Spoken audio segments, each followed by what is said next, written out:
Енді біз сызықтық емес теңдеулерді қалыпты әдісімен шешетін боламыз. Ең алдымен жақшаны ашып аламыз.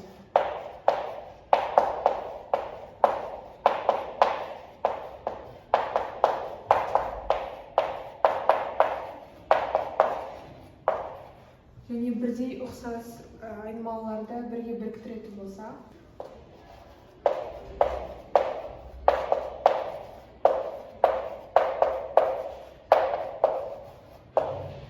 енді біз осы теңдеудің екі жағын айнымалысы бірге тең болатын айнымалының алдындағы коэффициентке бөлеміз.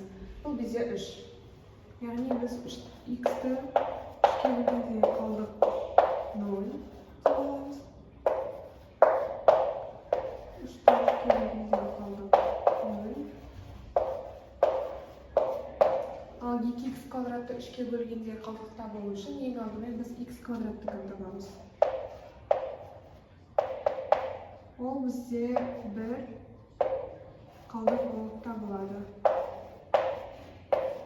Және де алдында 2 болғандықтан біз осы қалған қалдықты 2-ге көбейтеміз.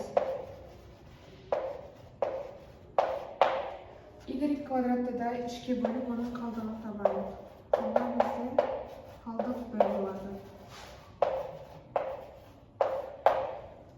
Сонда бізде осы өрнектің сол жағындағы қалдық жалпы 2-ге тең болады, ал осы y квадрат 3-ке бөлгендегі қалдық 1-ге тең болады. Екі жақтың қалдығы бірдей болмағандықтан бұл сызықтық емес теңдеудің бүтін шешімі жоқ.